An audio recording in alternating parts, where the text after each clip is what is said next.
We are at the Moen manga studio. In a room filled with demon posters, a man apologizes to his colleagues, mentioning he did not heed their suggestions. Because of this, the studio went bankrupt and his colleagues listened to his apologies on a call. The man was attached to equipment that kept him alive, saying he would not last much longer. He says he was happy to create so many stories with his colleagues. The call ends and the man bids them farewell. The author places his hand over his works, recognizing that in the end his characters were the only ones by his side. The sensation of his death begins to take over the protagonist and he feels somewhat comfortable. At that moment, the protagonist feels his mind becoming clearer while being cared for by a girl. He opens his eyes with great effort. Upon facing the girl and asking who she was, the girl is surprised by the protagonist. The girl drops the bucket of water and stumbles, falling to the floor. Our protagonist gets up and asks why he was there. Then the girl runs off, calling her mother and warning that he had woken up. Unable to say anything, he just watches the girl leave the room. After much effort, he manages to sit up, placing his feet on the floor. The man wonders if he did not die and imagines he might have been transmigrated. Observing the room, the man finds some clothes hanging. With great effort, he manages to dress and recognizes that although this body is weak, at least he can recover. At that moment, someone comes knocking on the door. A woman bursts open the door, calling the protagonist master. Our protagonist is impressed to see the girl. He calls the girl in the blue dress in front of him Feng Xinying. The woman throws herself on the protagonist, saying she had been waiting for more than half a year for his awakening. The master wonders why one of his characters was there hugging him, but soon he notices the softness of her body and gets excited. With that, he holds her arm to push her away. Xinying moves away with his motion and apologizes for it. She kneels and says she had forgotten her manners and explains she could not believe it when Yun told her about the master. Our protagonist notices she calls him master and is confused, but he can only stare at the girl, unable to say anything. The woman holds his arm and says the others would be happy to see him, and the master wonders who the others might be. Gradually, she begins to introduce the inn they were at and says everyone was there. In another room, someone was pouring wine into a glass. Xinying recognizes him and calls for Ming to inform him that the master had woken up. Again, the protagonist is impressed with the person in front of him, for Ming was a demon man with pointed ears. The master recognizes that he was the vampire Ming, and the girl scolds him for not greeting his master. Ming is uncomfortable with her attitude, but he approaches and greets his master without changing his expression. The girl asks the master to ignore him because he was in a bad mood and pulls him to meet the others. At this, the master begins to recognize that they were all characters from his manga. Soon after, the dwarf Su-san and the lumberjack Fan Li come to greet him, and he notices he was not the only one to go to that world. More people appear and say they could have an early lunch that day. They were Zami Liang Chang along with the blind Bai, and the master recognizes they were those who were with him at his death. Our protagonist recognizes that the characters he and his colleagues had created were there. All of them were known as the Demon Kings. The master remembers his past life as the cartoonist Jing Fan who died from a disease, but he revived being sent to a world inhabited by the characters from his stories. Xinying makes a toast to everyone celebrating the master's awakening. She mentions they would have a foundation from now on, but the master imagines it was just interpretation and asks if during the 6 months he was asleep they stayed there. Everyone is impressed with his comment. Bai responds that it was not only the master who suffered something since he was in a coma, for they all became normal people.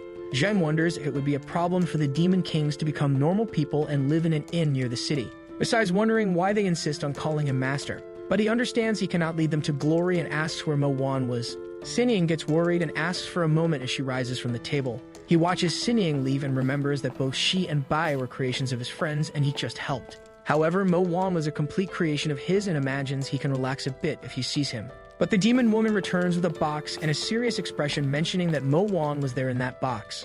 Upon opening the box, she shows a stone and says that Mo Wan kept saying he did not need to eat or drink. After a while, he sealed himself in that stone. The master decides to relax after the meal and looks at Mo Wan's stone, wondering why his creation does not come out of that stone. But the stone does not react to his comments. Our protagonist recognizes that beings like them would never humble themselves before him. With it, he returns the stone to its place and believes the others were only showing a superficial face of themselves. Suddenly, he hears someone complaining because someone would not let Xinying bandage his hand. Ming had cut his hand with shards and says he is a vampire, while Fan Li praises that they no longer have their powers. But the vampire claims his recovery was still faster than humans.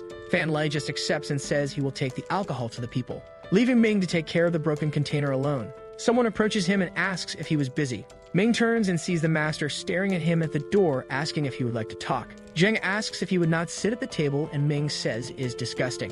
The master starts a series of questions about the place, while Ming says he does not know how to answer and mentions that Bai might be able to. He says the residents were strange for not having tried to inform themselves and mentions that this is the basics of games. But the vampire responds that they didn't need to be informed since he was in a coma, while Zheng imagines that he is shifting the blame onto the master. At this, Ming says that he didn't need to worry about the residents, which surprises the master. The vampire explains that they thought a lot about the master, but they decided on their own not to abandon him during the coma, and even less now that he has awakened. Zheng is impressed by his comment and believes it would be touching if it were said by Sinying instead of Ming. He adds that everyone else abandoned them except the master, and that's why they would do the same for him. As he leaves, he mentions that they were waiting for his return, and that Bai should have some notion of the surroundings. With that, Ming goes on his way, leaving the master seated at the table alone. Zheng imagines it as if they knew they were characters in a work and thus recognize him as their master, but he believes he should at least thank them. At that moment, Ming notices something strange and realizes that his hand has healed. In a room, Su-san tells a story of Brother Hu fusing his fighting spirit into a horse and killing 3,000 people on the battlefield. All the spectators are impressed by his story. The master remembers that Su-san used to interrupt people and wonders how his readers would react to that. Looking to the side, he recalls that Sinying always opened a brothel in his stories regardless of the time or even the world. He remembers seeing this in several stories and imagines if the literary level was declining a lot. Then he wonders if that was a normal world. Bai mentions that there are many separatist regimes in that world, though none are really stable. He adds that everyone he met were normal people. At this, a man appears riding a blue horse with feather-like forms on its legs and face. This makes the master ask if Bai thought that was something simple for a world. But he provokes the master by reminding him that he was blind. At night, all the residents gather in front of the master. Zheng explains that Bai had talked about that world and asks if any of them could say anything more. Stinying says that it didn't matter because they just wanted to know his decision. She explains that they decided to name the inn only when he woke up. Until then, they called the inn Tongfu or Longmen in reference to the master. The protagonist imagines that even after dying, he would have to decide something like this until he decides that the second name seemed better. But his ally says he didn't even think about it, and the master says it wasn't worth it. He recalls that he liked scary things in his past life, but now he thinks it's a joke for understanding the feeling of being a creation. So he recognizes that in this world, what worries him are his characters and decides to do something that interests him more. The master returns Mo Wan's stone to its place and remembers that the game ends when one stops playing. But he believes he will have no regrets if he is the player himself. Zheng gives orders to Xu-san and Fan Lai to get more information and find a place for them. Bai mentions that the patrol captain's wife was suffering from infertility and would send a water charm to her. Then he sends Sinying to receive their guests during the night. The blind man commands Liang Cheng and Ah Ming to help Sinying, so that no one causes trouble because it was the first time for her and the master. The demon woman accepts the orders and says she will charge the guests a considerable price. Our protagonist recognizes that they really organized themselves during those 6 months despite just waiting for him. Sinying asks if the food was not to the vampire's liking. Ming says that he really didn't like the food. At nightfall, the master receives information about the progress of their missions. He asks if he could help with anything, and the vampire says he has already helped a lot, which leaves the master irritated, understanding that he would be helping by doing nothing. At this, Ming says that although the auditions are over, the value of the other festivities would be very high. A pair of people approach the inn and say that although they caused many problems, they never came to settle accounts. The master believes it would be best to give up attending to them, and the vampire mentions that it would not be that simple, because the strength of their followers was very great and Sinying had already accepted the money even though she couldn't sleep with it. Ming adds that the master can help if he wants. Liang Cheng waits in front of a staircase serving as security. When he sees the master approaching, he asks who sent him there and Zheng says it was of his own volition. He mentions that he will run after breaking a vase and wonders if everyone thinks he is dead weight. The zombie says he can do whatever he thinks is best and doesn't need to force himself to do something he doesn't want to. But he adds that the master's safety is his priority. With that, Zheng notes that he cared about his master. Meanwhile, the guest tries to approach Sinying and she tries to keep him occupied. Ming stares at his hand with a stake in it, until he pierces his hand that was cut in the morning. And with that, he licks the blood from his hands while getting excited with the sensation. Sinying adjusts her stockings and extends her feet to seduce the guest. She asks if she looked good in those clothes, which excites her guest. The man stares at her excitedly, saying he has never seen anything so beautiful in his life. Then she tries to stall a little more, saying she still had more to show, which makes him even more excited. Sinying throws herself on the bed and says she could show more if he wanted, and her guest watches her more and more excited. He says he wants, while the girl wraps her arms around his neck. Then she says she will show him everything, until she gets close to his ear and asks him to wait a bit. More and more, she changes her clothes to make the guest more excited. At that moment, the guest's security notices someone approaching and asks what they want. Liang explains that the master brought a famous city wine, and the security says he is not interested. But the zombie says they were ordered to deliver the wine, not to force them to drink it. So the security stares at the protagonist holding the wine vase. At that moment, he tells the two to enter, and Zheng thanks him. Our protagonist passes in front of the security while observing the wine vase. Meanwhile, Sinying adjusts her stockings again. The guest keeps asking her to take off her stockings, and she tries to stall, asking him not to rush while removing them slowly. 𝘾𝙪𝙡𝙪𝙧𝙚 wraps her stocking around the man's neck and pulls him close with her stocking, saying she would give him whatever he wanted. At that moment, she notices something, and the master recognizes that it was the right moment. Zhang strikes the vase on the guard's head with great force while trying to knock him down. Meanwhile, 𝘾𝙪𝙡𝙪𝙧𝙚 tightens her stocking around the man's neck and starts to strangle him. A door bursts open and Ming appears like a shadow, following a hairpin. With the hairpin in hand, the vampire strikes the guest's neck. With that, he collapses unconscious while Ming watches him. The girl asks if he was still alive while recovering from her efforts, but Ming says he took some precautions. However, the guard survived the master's attack and charges at him, drawing his sword. Zhang worries as he sees his enemy approaching him. Liang prepares to help his master and pulls a hidden weapon from his sleeve to strike him from behind. When the swordsman tries to hit the master, a blue flame starts to cover him. Our protagonist is impressed by what happens next. At that moment, the zombie gets hit by the swordsman's attack. Despite this, he manages to land a direct hit on the swordsman and presses harder to cause more damage, and ends up with both being pierced by the attacks. The swordsman recognizes that his opponent was undead. When Liang was about to complete his attack, the guard released a blue light. Zhang wonders what that light was and imagines if it was the swordsman's internal energy or his Kai. He notes that this time he found something quite valuable. His enemy stands firm, and the master imagines that he was ready to fight. At that moment, the swordsman realizes that his partner might be in danger. Upon entering the room, the swordsman opens his eyes. The purple aura appears in front of him and Ming rushes towards him. The swordsman prepares to face the vampire. Our protagonist already foresees the danger and tries to warn Ming about the swordsman's direct strike. Ming ends up being pierced and pushed back by his attack. The swordsman demands they reveal who sent them to attack, questioning who they are. But this excites Ming even more, who starts to laugh insanely. Zhang watches the scene and notices that Ming is becoming increasingly insane. The vampire opens his mouth and his fangs appear. With that, he bites the swordsman's neck forcefully, causing the swordsman to scream loudly while trying to keep his sword steady, until the swordsman finally loses consciousness. Ming releases his victim and lets him fall to the ground while blood drips from the bite. The swordsman falls to the ground, hitting his head hard while Ming displays a strong blue aura. He recognizes that sensation and becomes even more excited. With that, a pair of huge wings appear on his back while his body emits intense energy. 𝘾𝙪𝙡𝙪𝙧𝙚 and Liang get excited about their partner's powers returning, while the master is impressed. With that, they believe they might recover their powers too. The partner comments on how convenient vampire bodies are for being able to recover. She starts to question Ming about the return of his powers and if he knows how he recovered. Ming explains that it was because of the master's awakening, which excites 𝘾𝙪𝙧𝙧𝙧, who looks at the master with a hungry gaze. Because this makes her believe she could recover her powers too, and Zhang watches her worried, wondering what she wants to do. But she changes the subject, saying she would take him to a place to rest. She asks him to leave the rest of them while looking at him more gently. Liang questions if Ming would recover better sleeping in a coffin, and he says that life needs a sense of ritual. The zombie responds that he prefers to sleep in his bed. Ming says that he rarely slept in a coffin before and only started doing it because he thought he was becoming human. Liang says that he was no longer a normal person. A voice emerges asking if they almost had an accident. Bai was observing them and says he was mistaken. Ming responds that it was his mistake, though it doesn't matter, because he believes that only this kind of world could bring them some pleasure. The blind demon acknowledges that the initial vision of the world was a success and says he will interrogate the guest.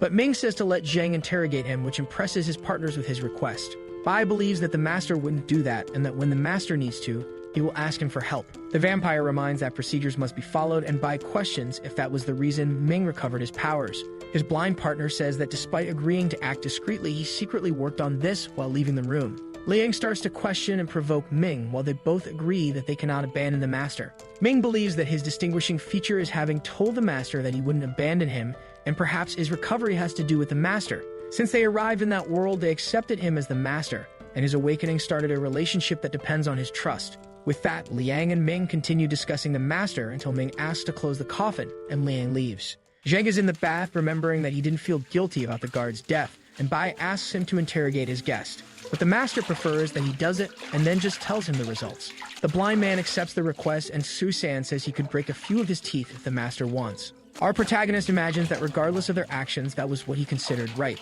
Or maybe that would just be part of his nature. After 3 hours relaxing without any news, the master gets out of his bath and realizes he fell asleep. At that moment, Liang appears behind him, and Zhang is startled by his ally. Upon recovering, the master asks if the interrogation is over, and Liang says it is not. The two talk, and the master asks what he wanted. The zombie just stares at him without any response, making Zhang sigh.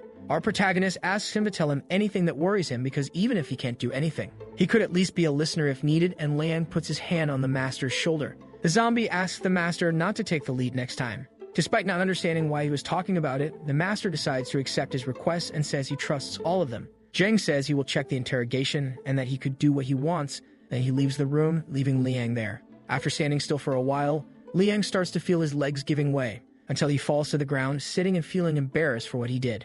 At that moment, energy starts to emerge from his wound. During an outdoor lunch, Bai comments to the master that this world is different and that makes it more interesting. He asks the master not to worry because he intends to explain it simply. His inn was in a city called 𝘾𝙪𝙡𝙪𝙧𝙚 within a province known as the Yan Kingdom in Baifeng County. Besides this county, there are 6 others, and the capital was in Tainqing County, while Baifeng is on the northern front line. 100 years ago in this region, there was a war between the Yan and the desert bandits involving over 10,000 people. On one hand, the war happened because of the bandits' division, and on the other hand, it was the southern Yan's fault. Additionally, 3 nearby kingdoms were observing, which made the Yan focus on their central lands.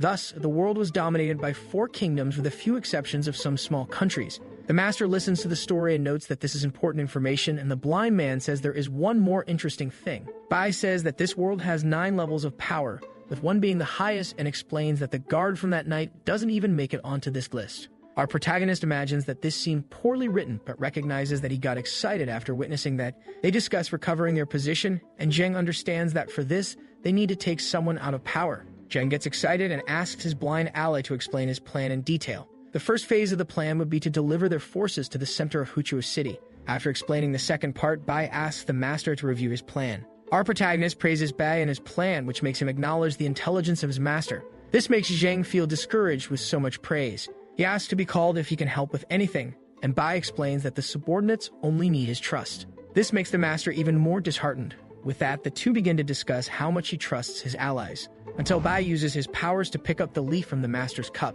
He thanks the master's trust while eating the leaf. This moment makes the master believe he should keep a certain distance from him, because he observes Bai and notices an intense aura around him. In the afternoon of that day, the master is walking through the inn until he hears noises coming from one of the rooms. The master becomes worried and goes to check what was happening and finds Xusan adjusting a model of the region. Zheng asks if that was a topographic map and catches the dwarf's attention. Xusan acknowledges the master's intelligence and explains that Bai had asked for help, and he had the idea of using the map for future strategies.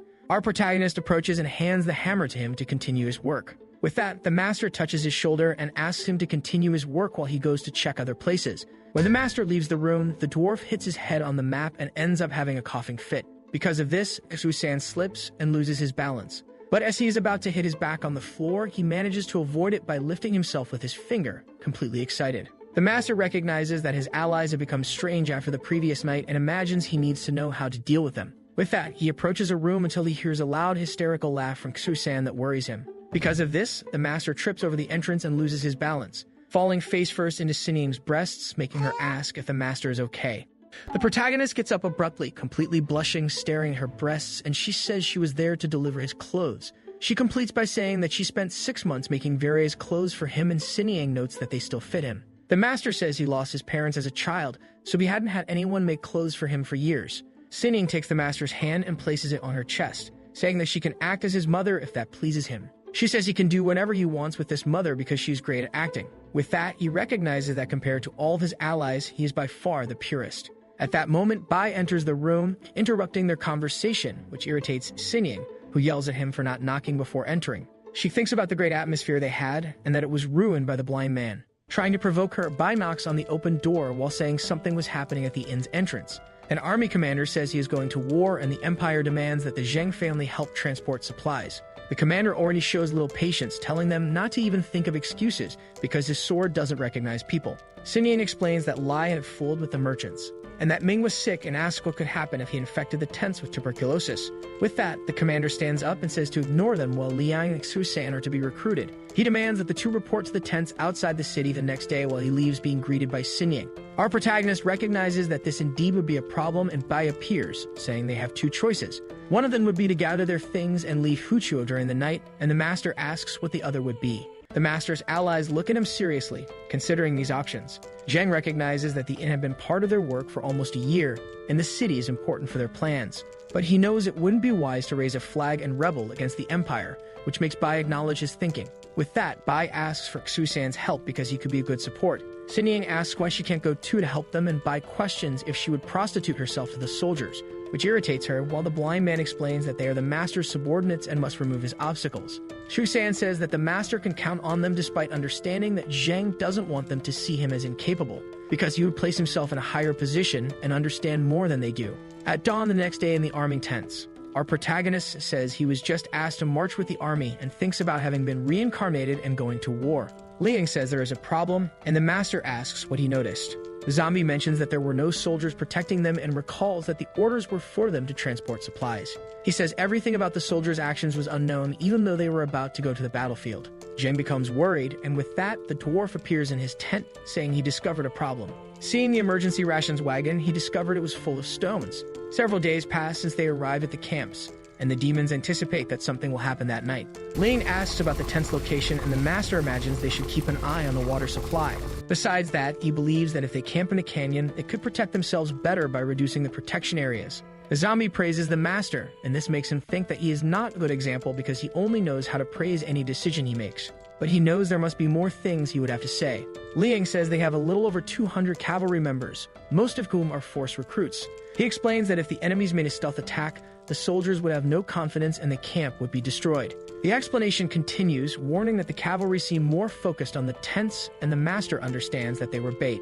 Our protagonist realized he couldn't warn his superiors and decides to just focus on protecting himself. He says he wouldn't mind getting some benefits if the conditions permit. That night, a soldier was tired of the watch duty, until a barbarian appears behind him and cuts the man to get rid of him. Then another barbarian appears and they enter the tents while ketchup stains mark the tents. They continue following their plan and move to the next tents until they reach the master's tent.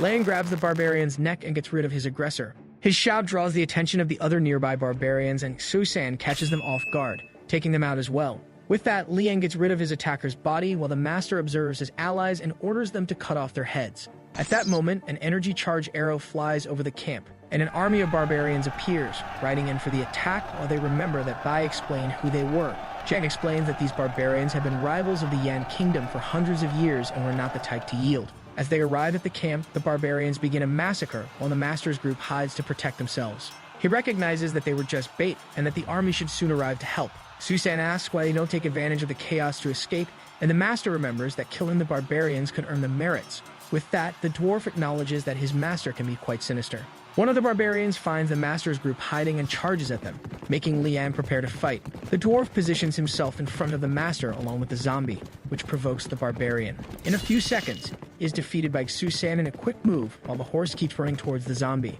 At that moment, Liang awakens a power that evokes several energy hands and lands a direct punch on the horse's jaw. With that, the horse is abruptly knocked down and the zombie throws the barbarian to the ground. Liang calls his master, who simply decapitates the barbarian with a sword strike. With that, he dirties his face with blood, which he wipes off, and upon tasting it, he says it is slightly sweet. The blood-stained sword falls to the ground, and the master steps back, realizing what he just did. But he believes the sensation is not so bad after all. Susan offers a drink to the master, saying that getting used to killing for the first time is difficult despite being enjoyable over time. The master takes the water canteen and splashes it on his face while imagining that a wolf would never accept a sheep as a leader. If he cannot change the relationship, then let them believe he has everything under control. With this thought, the master retrieves his sword and manages to recover. The barbarian attack continues until a group appears in the distance. Finally, the kingdom's army was approaching to get rid of their enemies. At that moment, a fierce battle begins between the Yan soldiers and the barbarians. The battle intensifies while the group observes the soldiers' movements. Zhu Sang gets irritated with the commander's attitude, while Liang acknowledges that it would be difficult to get cavalry soldiers. A spear approaches the group, and the two notice the incoming attack, managing to save the master's life. The group faces the direction of the spear and sees a barbarian observing them. Liang draws his sword and charges at his enemy, jumping to try to decapitate the barbarian. But he intensifies his aura and defends Liang's attack with such effort that it causes an energy collision. Our protagonist orders Susan to help his partner while noting his enemy's focus. The zombie retreats after the attack and realizes that his sword was nearly cut by the heat of the aura. With that, the barbarian gets excited seeing the state of his enemy's weapon and charges at Liang. But the zombie dodges the barbarian's blow and says that is not a problem because he never knew how to use a sword. His enemy takes advantage of the swing and hits the zombie with the tips of his shoulder pad, until he notices that Liang withstood the attack and barely moved. Liang takes advantage of the proximity and lands a direct attack on his enemy's chest. He mentions that he prefers to use his claws to fight while his mask opens its mouth, exhaling energy. An arrow is fired and hits his wrist, distracting Liang to see who his new enemy is. With that, the barbarian takes the opportunity and kicks his chest. throwing him against the hay cart. The barbarian archer warns his ally, saying there was something wrong with Liang, explaining that despite his arrow skills being able to penetrate an unarmored soldier's arm, he barely hit him. At that moment, the dwarf appears behind him, saying he should worry more about himself. 𝘾𝙪𝙡 strikes his daggers into the archer's back and in a quick motion pulls him to the ground to finish his enemy. The barbarian swordsman despairs at his partner's death and grabs Liang by the neck to lift him. He raises his sword and threatens to kill the unconscious zombie, but then the master quickly approaches to save his partner. The barbarian notices the master's movement and throws Liang away to try to hit him. Suddenly, the barbarian coughs up blood and imagines he must have been poisoned at some point. Soon he remembers Liang's claw attack and believes it was then that he was poisoned. Zheng takes advantage of the moment and kills the other barbarian before driving his sword into the ground. The master tries to stay on his feet after this move and leans on the sword. Liang approaches him, extending his hand to offer help. Zheng accepts his help and stands up with great effort. At that moment, Liang remembers a conversation where he heard Bai saying he didn't see the master as someone strong, but he reminds the zombie that Zheng was the one who created them. In a comparison of the real world to a cage, the blind man says the master was trapped and shackled in this cage. Bai explains that they just need to give the master possibilities to evolve and lead them. He believes Zheng has the potential to be someone they will follow. Liang removes the arrow from his arm and warns that the Yan army was taking control of the situation, and Zheng asks to see the results. 𝘾𝙪𝙡 appears, dragging an old man who was the head of the barbarians' expansive division, saying he caught a big fish. The dwarf asks if the old man would be worth more to them alive, but the master says he might have seen what happened and orders him to be killed. While the dwarf prepares his dagger at his neck, the old man calls the master a demon. 𝘾𝙪𝙡 starts laughing and agrees with the old man's statement just before slitting his throat.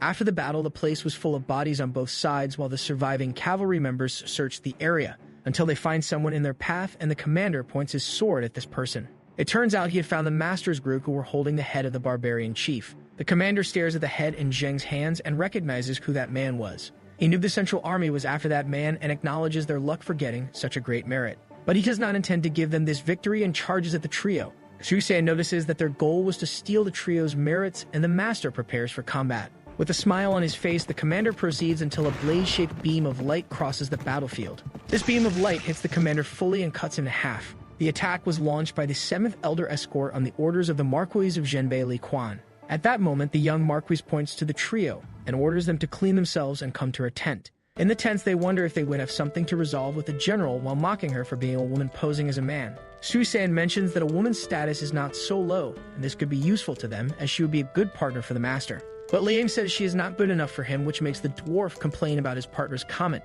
Liang mentions that beside them, the master can marry the best woman in the world and asks if he has not noticed something. This makes the dwarf understand the connection between the recovery of their powers and their master. His partner remembers that before the master awakened, they were ordinary people, and that currently even the master is evolving. With that, the dwarf remembers that he told the master the general was a woman but forgot to mention something. He had remembered telling the master not to expect a girl to let him in as he would have a beautiful view. But Liang mentions that if he did, that the general would call her soldiers and they would kill the master, and 𝘾𝙪𝙡 gets disheartened hearing this. Meanwhile, Zheng approaches the general's tent. Upon entering the tent, he kneels to greet the general. Li Quan says they were of great help to them and allows them to choose between 2 rewards. The first would be to become her personal servant and member of her family, while the other would be to become an officer in the 𝘾𝙪𝙡 area. But staring at Zheng, she says she will take him into the Li family, and before she finishes her sentence, the master chooses the second option. With that, the general gets irritated by the answer and asks if he was belittling her family. Zheng says that 𝘾𝙪𝙡 is his home, while he imagines it would not be worth it to be taken as the general's servant.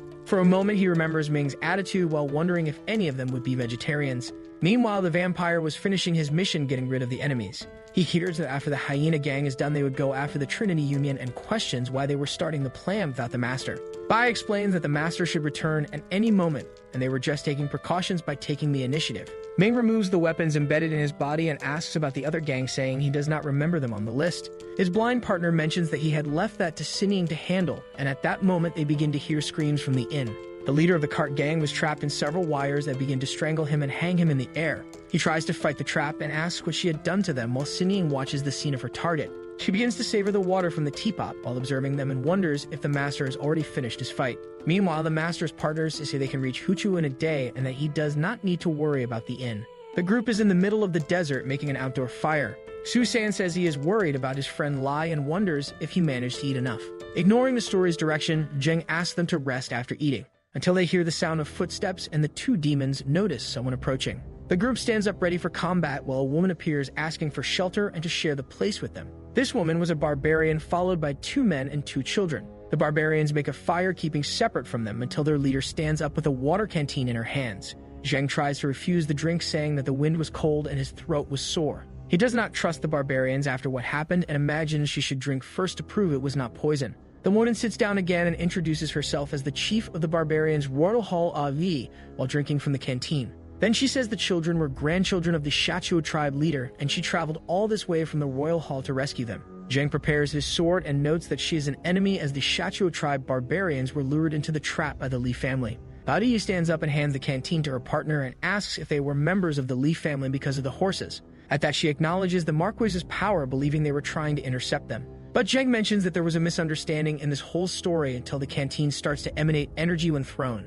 Soon the barbarians next to the leader begin to suffer the effects of the poison, while she uses a curse to manipulate the corpses. With that, the dead barbarians rise, emanating her energy, and stare at the group with a ravenous look and pointed teeth. Zheng mentions that he knew something was wrong with her while the trio prepares to face them. But at that moment, the master decides to provoke Liang by saying that they were his relatives and asks if he is not going to say hello. The zombie barbarians charge at the trio to kill them, and Liang removes his mask and shows his teeth. He launches a roar filled with energy at them, and his energy starts to affect the leader's control. 𝘾𝙪𝙧𝙪𝙧 recognizes that Liang broke her control and wonders how he managed it. The leader decides to check Liang's story and activates the barbarian eye's curse. With this, she notices something wrong in Liang as she sees a powerful and intense aura. He was not controlling the barbarian corpses, as they only submitted to the demon's wishes. Liang uses his roar and manages to control the barbarian corpses and makes them attack their leader. 𝘾𝙪𝙧𝙪𝙧 dodges the attack from the first barbarian, while the second she counters with a punch and knocks him down. Foreseeing greater dangers, she hugs the children who wake up as 𝘾𝑪an appears behind her.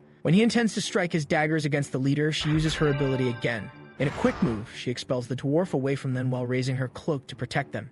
𝘾𝑪an tries to see his target covered by the cloak, looking for a gap without any success. Noticing something wrong with that cloak, the dwarf is forced to land and complains, telling her not to run away. But the barbarian leader shows that she did not run away, which surprises the dwarf, who asks if she was not educated. Then she charges at Zheng to get rid of the master while holding the children. Our protagonist did not imagine she would charge at him, which makes it easier for him to get rid of her. Zheng tries to land a direct attack against her until the leader throws one of the children in front of the master to distract him. The master faces that move and the child's crying face, and he turns his blade to return the child. However, this allows the leader to grab the blade and use it to point at Zheng's neck and starts pressing, trying to cut him. The master recognizes that she has a lot of strength and feels her pressure until the zombies controlled by Liang charge at the woman. As they try to hit her, the leader releases the sword and dodges the attacks, which impresses the master. He looks up and sees the barbarian leader above them, preparing to attack. But 𝘾𝑪an tries again to hit her from behind, and this time his attack works, hitting her back with one of the daggers. She tries to get away and kicks the dwarf while fleeing from him.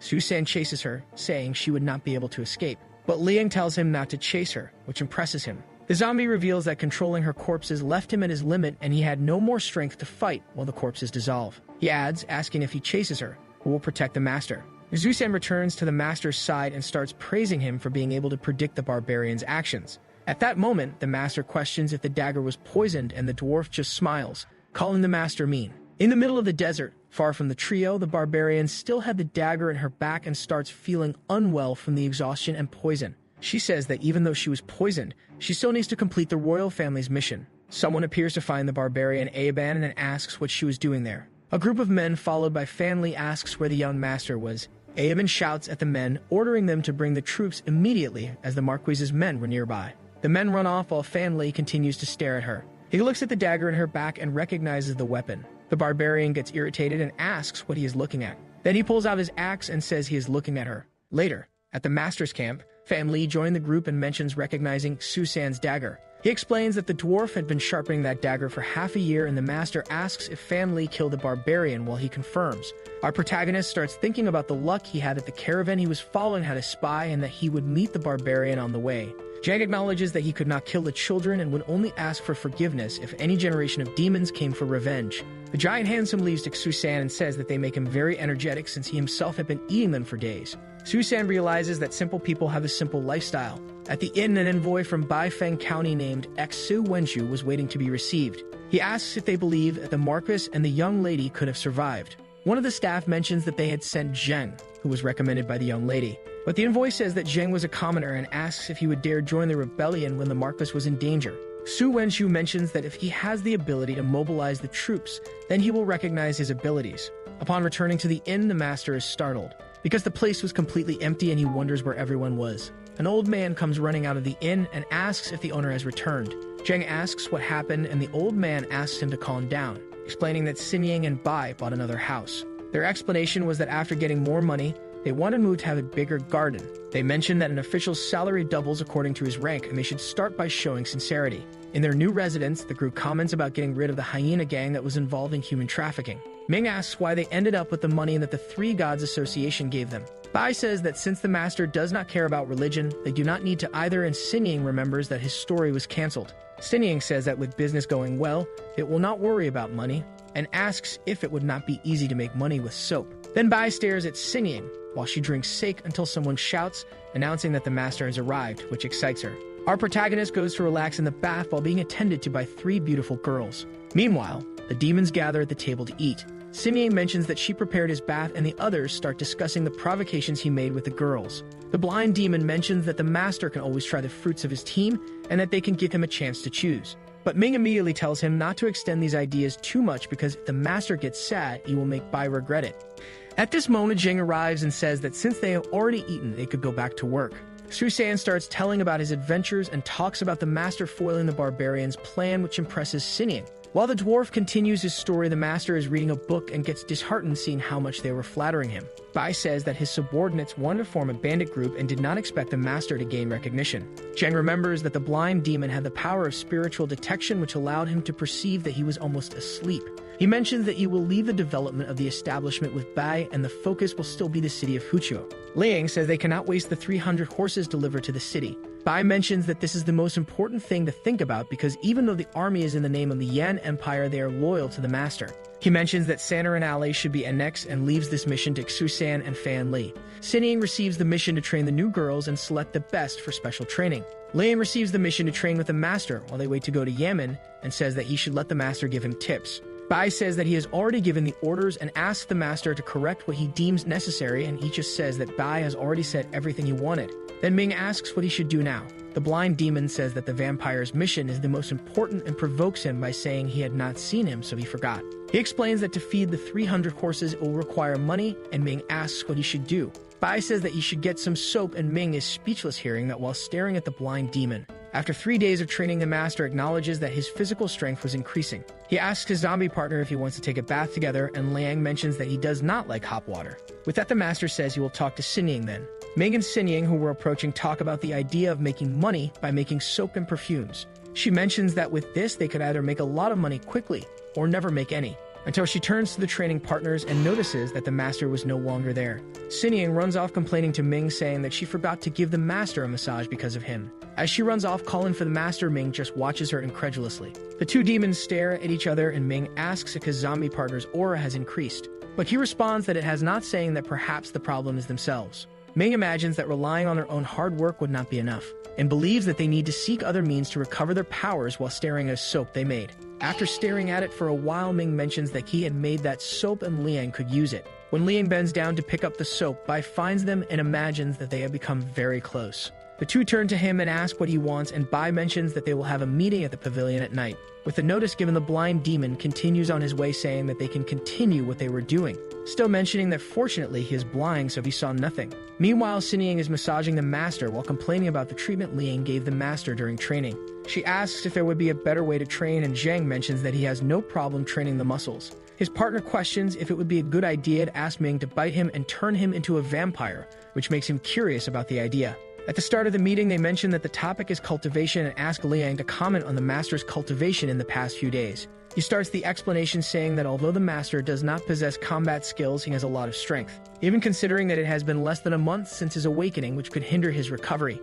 The blind demon says that he believes there is a relationship between his powers and the master, except that there is a problem with that. His recovered powers cannot be developed in any way, and Xinying asks what he has discovered. His theory said that their powers work like an online game where they are tied to the master's strength without ever being able to surpass his level. Liang imagines that in this theory, the master would be level 1.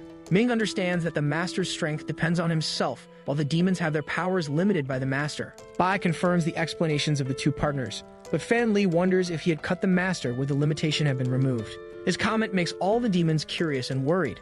Liang mentions that they are normal people at the moment and decided to let the master decide his actions, and they would just protect him. But now that they are recovering their powers, they are getting insatiable. With that, he fills everyone's cups with wine and says that he knows it is not the best to say anything and asks them to drink together, and promise to completely forget what they just said and any ideas that came to their minds. Everyone agrees and drinks the wine together to seal a promise. Bai reminds them that if the master dies, all the demons will cease to exist, and with that, the only way to increase their powers is to help him. But he acknowledges that their system is not good for the master to evolve, which creates the need for a teacher for him. Sinying asks if the blind demon was calling only them to prevent the master from knowing about the teacher's idea. Ming asks why he did not say any of this before, and Susan complains that he embarrassed everyone. The blind demon says he did not expect Fan Lai to say something like that, and the giant wonders if it was his fault. The next day, Sinying and Fan Lai are observing the scenery in the middle of the mountains. The master's partner says that she asked her maid to tell the master to wait for their return, and asks if Bai is sure that the teacher they are expecting would have passed by there. Bai mentions that they talked about it the night before and already found their target, while Xusen understands that he had planned all this. The blind demon reminds them that he had spoken about the captain's wife who asked for water to help her fertility. Xusen repeats some words pretending to understand exactly what he said. He explains that her maid talked about a captured bandit who was a martial artist about to be taken to the neighboring city. Because he is a martial artist, they believe he would be a good teacher for the master, although he is debilitated. But Bai just gives a long speech praising luck and destiny being on their side for getting a teacher for the master. While Fan Li gazes at the horizon looking for signs of a target, Susan complains to Bai about the speech.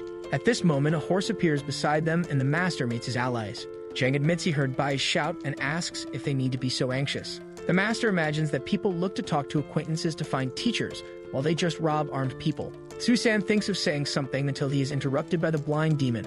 Bai explains that his base is spread out and this would make many more people appear. While he tries to explain that they will depend on their strength, Zheng just says they decide what to do. The blind demon worries that the master will learn about the limitation he causes in his allies and end up having the same thought as Fan Li. With that, Bai organizes the plan, saying that everyone will get involved in the current plan. At this, his allies realize he treated the master as just another member of the group. Susan warns that he found a group of people eyeing their target, and that this could cause more problems. Bai mentions that they need the master's decision to act, and he replies that it seems difficult to hire a teacher these days. The army of soldiers takes their prisoner in a cage through the mountains.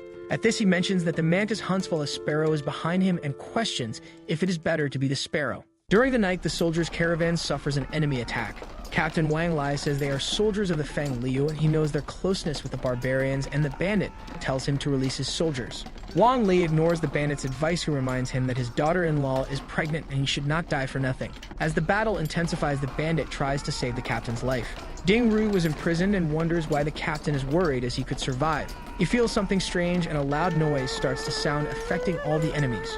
Bai appears on the battlefield using an instrument while wondering where he could find a friend in this world. The bandits charge at him to kill him, and Sinying starts laughing at their naivety. She uses her threads to strangle and decapitate the bandits. At the same time, her allies get rid of the other enemies while Fan Li takes the prisoner. But meanwhile, the captain is facing the bandit leader and has been severely wounded. The captain's wound causes him to fall to the ground unconscious. After getting rid of the captain, the bandit charges at Bai, who prepares to face him and play his instrument. With that, the bandit simply explodes in front of him. Ding Ru recognizes that the bandit was at the mid-9th rank for having defeated the captain and wonders how Bai killed him so easily. Fan Lai receives Bai's order to leave and he runs off the field carrying the prisoner. The captain uses his last strength to approach Bai and asks him to pass a message to his wife. Bai says he will take care of his wife and that he should not worry. Far from the battlefield, the master tries to see if his allies are returning from their mission. After a while waiting, he is impressed by a shadow emerging from the battle smoke. Fan Li appears running insanely while carrying the prisoner. Our protagonist turns and orders the giant to place the prisoner on the horse to escape. But the giant just runs past the master and keeps running, making Zheng try to ask Fan Lai to wait for him. Upon returning to their base, Bai and Sinying inform that although it took some time to get rid of the enemies, Fan Lai was already carrying the prisoner. Our protagonist remembers to keep asking the giant to release a teacher, while Bai praises him for getting a teacher. However, while he is relieved to have gotten a teacher, Susan says he has bad news. As the giant was very excited when he returned to the city, this ended up making the prisoner faint. Zheng cannot believe what he just saw and thinks is just a joke. The next day, the blind demon examines the teacher, while the master asks how his pulse is. Bai informs the master that he was actually a psychiatrist. Zheng mentions that maybe that guy will not work because he is not breathing and has no pulse, which makes Bai consider burying him. but he says it would be a waste just to bury him and asks if it would not be good to make fertilizer from him like the previous enemies. The master agrees with the idea and says he does not feel very comfortable with Bai, probably because he is not as strange as he is. At that moment, the prisoner manages to wake up, which makes Bai say he was helped by the heavens. Bai mentions that he needed to negotiate things with the teacher, and the master asks to leave that to his subordinates. With that, the blind demon tries to talk about the teacher's martial skills. He mentions that if the teacher could teach martial arts to the master, they could ensure his safety. The prisoner asks when he agreed to be the master's teacher. 𝘾𝙪𝙡𝙪𝙧𝙚 gets irritated and says she has seen many heroes turning into mere cowards after being tortured. Bai reminds her that this prisoner is the master's teacher and Zheng himself trusted them to convince him to accept the request.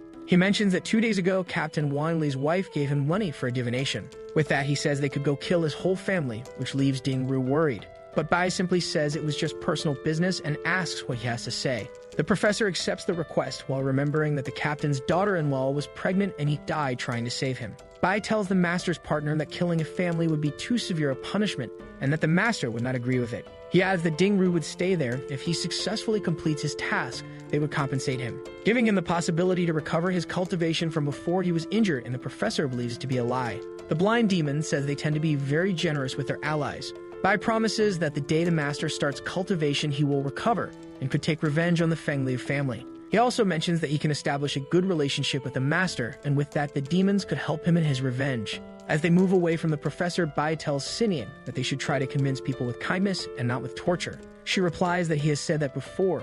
Still, she reprimands Bai, asking how he dares to threaten Wanli's family just to convince him. But Bai asks if it wasn't appropriate to threaten Wanli's family after he died protecting 𝘾𝙪𝙡𝙪𝙧𝙚. 𝘾𝙪𝙡𝙪𝙧𝙚 gives a sadistic smile while acknowledging that it was indeed appropriate. She asks if this threat included the child that his daughter-in-law was expecting. The blind demon replies that the child is not his, and 𝘾𝙪𝙡𝙪𝙧𝙚 teases him, asking if he was infertile. Then he explains that the most he did was make her drink a water charm to regulate her emotions, and with that, she managed to get pregnant. 𝘾𝙪𝙡𝙪𝙧𝙚 feels relieved, saying she imagined he would still leave a child, and he replies that he is pure and kind while she is dirty and evil. Bai asks her to call Ming over there, because he needed to ask him to map the professor's energy circulation, and 𝘾𝙪𝙡𝙪𝙧𝙚 warns that if the needle got stuck in his body, it would hurt. He asks if she could hold back, and she replies no while showing excitement. In the examination room, it is mentioned that each family has its own martial arts method, and they needed to have chai in an empty kongu.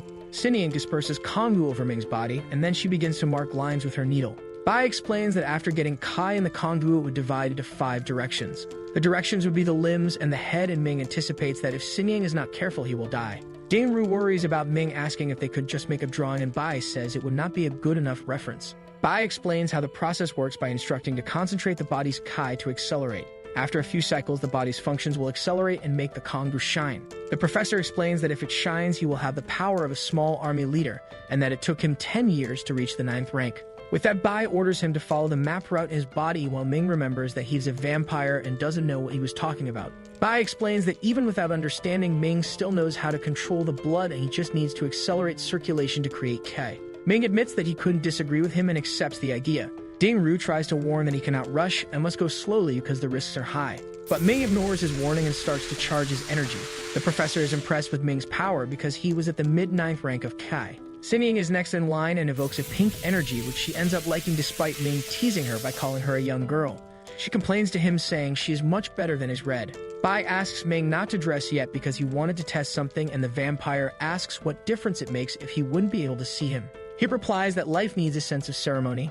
After touching Ming's belly, the vampire Bai evokes a bluish energy and says he liked the exclusive color of the old yinbi. The other demons arrive in the room and see the professor's circulation system, and Bai says they can test it too. Liang shows a purple kai, and Ming argues with 𝘾𝙪𝙡𝙪𝙧𝙚 mentioning the soap scene. Tusan reveals a green 𝘾𝙪𝙧𝙀 and is disappointed, hoping to change the color. The master's partner teases him, saying it is a natural color that will help him stay hidden. At that moment, they hear a loud scream. Fan Lai activates his golden key, while the dwarf tells him not to overdo it. Bai says that for now they are stuck at the mid-9th rank, and although it is not difficult for them, they still cannot push themselves, because they still have an invisible barrier that prevents them from evolving further, and they know what they must do next. The mission now is to do whatever it takes to help the master evolve. The next day in the afternoon, they explain to the master how they pass on the martial arts lineage, but he asks what he should have learned. He remembers that the most he heard were theories and saw several lines on Ming's body, and he asks how much they overestimate him. Zheng still stares at the professor, imagining that he is just a normal person. Bai asks the professor if there is not an external stimulant to help the master have a direction to follow. 𝘾𝙪𝙡𝙩𝙪𝙧𝙚 mentions that many cannot feel the 𝘾𝙪𝙡 and use washi powder to stimulate the evil 𝘾𝙪, which affects the human body. With that, Bai orders Liang to use his evil 𝘾𝙪 to stimulate the master's meridians, and he mentions that it might hurt a bit. Liang uses his 𝘾𝙪 concentrated in one finger to stimulate Zheng. Zheng acknowledges that he feels sore and numb as his body starts to have his nerves bulge. At that moment, the master feels his energy rising until he starts foaming at the mouth from the effort. The demons worry about this and tell Liang to stop. Ming asks if he ended up poisoning the master, and Liang says he knows he couldn't let the corpse poison enter his body. Xinning tries to lift the master while calling out to him without success. She gets angry with Liang and says that Bai ordered him to stimulate him with the evil qi and not almost cause Alzheimer's to him. Liang says that this would not be possible, and he did not inject so much evil phi into the master, and his current strength would not be that terrible. The professor imagines that the master's body had very dense qi, which acted as fuel being incinerated by evil qi. Bai believes that then the master's body has a good aptitude for practicing martial arts. With that, they believe it was not a waste of aptitude, and that the master could indeed be very powerful. Our protagonist goes back to resting while Bai watches him. When he starts to wake up, Bai asks if he could feel qi, and he replies that he felt the qi thick and swollen. 𝘾𝙪𝙡𝙪𝙧𝙚 explains that initially the user would only feel the blood as a thread, so him feeling the circulation thick and swollen is a good thing. Bai thinks about praising the master until the demons appear and congratulate him on his extraordinary talent. Everyone is happy not letting Bai praise the master before them, but Zheng asks them to speak more quietly. During the night, Bai asks why Su-san went to see the professor. The dwarf says he went to ask for foods that would increase abilities because he believes they might help the master evolve. Bai warns that the consequences of this might be to trap the master at this level, which would also trap them. He also warns that it's better not to try giving drugs to the master, and Su-san says it was just an emergency plan. At this, the blind one acknowledges that they were trying too hard, even though he is not sure when Mo-wan might awaken. Su-san asks what that has to do with Mo-wan. Bai explains that if they keep pushing the master too much, he might end up isolating himself with Mo-wan. But the dwarf says he recognizes that he is very intelligent but doesn't know much about Mo-wan's personality and habits. He asks if Bai knows why Mo-wan didn't remove his own seal, which piques the blind one's curiosity. Su-san's theory is that if Mo-wan awakens, the first thing he would do is kill the master. Then he would question if he deserved to be his father. Meanwhile, Zheng is resting in an outdoor bath next to Xinyin. She says the best grapes are the small ones with a creamy flavor, while Zheng tells her not to say perverted things in the middle of the night. His partner asks if he felt pressured, and he says that although he doesn't feel good with the evil qi, he doesn't feel pressured. Xinyin asks if he would like a massage, and he says he will get wet and then rest for the next day's training. With that, she moves away while remembering that the master was a solitary and sensitive author of manhwas, and that hasn't changed. She notes that they might seem very oppressive to the master and wonders if she should tell him. Zheng notes how much he struggled to improve his skills and finds it strange that he is their respected master. At this moment, Mo-wan's stone appears in the water, and the master stares at the stone with a light sigh. As Zheng gets out of the water, he calls Mo-wan's son and says that the father misses him. At that, the stone starts to shine and emanate an increasingly strong and intense energy. Bai, who was writing something in his room, feels the presence of this energy. He recognizes that this energy belonged to Mo-wan. At the same time, he notices the strong, murderous intent it emanates and wonders if it is against him or the master. The next day, Zheng goes to the city and asks how many people returned from their mission, and Xinyin mentions that 300 people returned. She explains that with so many losses, Huchu plans to do something, and the master says they aim to maintain taxes with refugees. Liang says that the magistrate ordered him to appear in court before noon, and the master asks if something is wrong. When he gets there, he receives the merits, and Bai praises him for getting the official position, and they imagine what they could do with it. Bai asks if he was called because of the orphan issue, and the master explains that since there are many, they want to assign them to officials. While making a cigarette, Bai asks him to reconsider the idea of adopting orphans. Although Liang remembers that this wouldn't be his choice and they would be distributed according to influence, Bai says there would be few. The zombie asks how many he would like, and Bai mentions that he would like to adopt all of them, because his plan is to create an orphanage with them, and Liang thinks he's gone mad. But he explains that he wants to cultivate the new generation too. Even if they might get weak orphans, it could be useful to win people's hearts. Zheng gets excited and says it's easy to understand when he explains it that way. But he says there's still a lot of work to be done. The professor tells Zheng to finish the training that day to not overdo it, while he asks when he will be able to maintain the shine.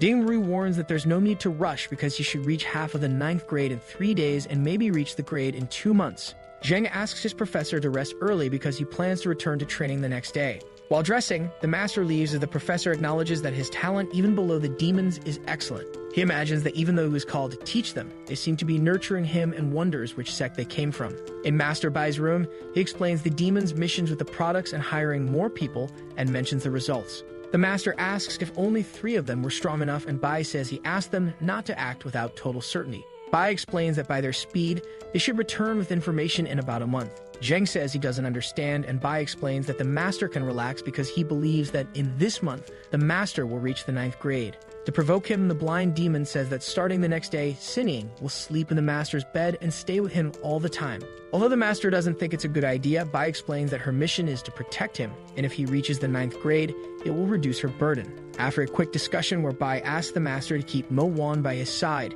he says he needs to get ready to travel. As he leaves the master's room, the blind demon hears an angry voice at him. Sinying complains about the excess work having to read letters and asks what she did to deserve this. Bai teases her by saying she can start writing since the others wouldn't be there. But the girl doesn't calm down, complaining about everyone leaving and her staying behind, asking what she is to them. The blind demon teases her again, calling her a battery capable of replacing 6 batteries, which irritates her even more. During the night, the master asks Sinying to finish the massage early because he needs to rest. But she takes advantage of being alone in the inn and says she needs to stay by his side and will sleep in the same bed as him. She also says that if at least Bai were there, she could worry less. Our protagonist asks if that isn't depressing for her. With that, she starts crying, asking if he wants to avoid sleeping next to her so much and if he hates her that much. The master feels bad about it and says they can sleep together because he doesn't mind. Sinying gets excited and says she will get some clothes for the master to choose which he prefers she wear. Jack acknowledges that he is not made of stone, and the massages have excited him a lot, and the training leaves him with even more stamina. At that moment, Mo Wan's stone falls in front of the master, who feels strong headaches and faints. His partner returns with her black nightgown and imagines that Mo Wan might end up calling her mother when he wakes up. But at that moment, her clothes start to turn into paper, which worries her. The paper is charged with 𝘾𝙪𝙡𝙪𝙧𝙚 surrounds Sinying until they explode in front of her. Amidst this explosion, a huge hand appears and traps Sinying. This energy was emanated by Mo Wan's stone that was awakening. Sinying recognizes her sealed partner while he asks what she wanted him to call her. Our video ends here. Leave your like and subscribe to the channel. See you next time.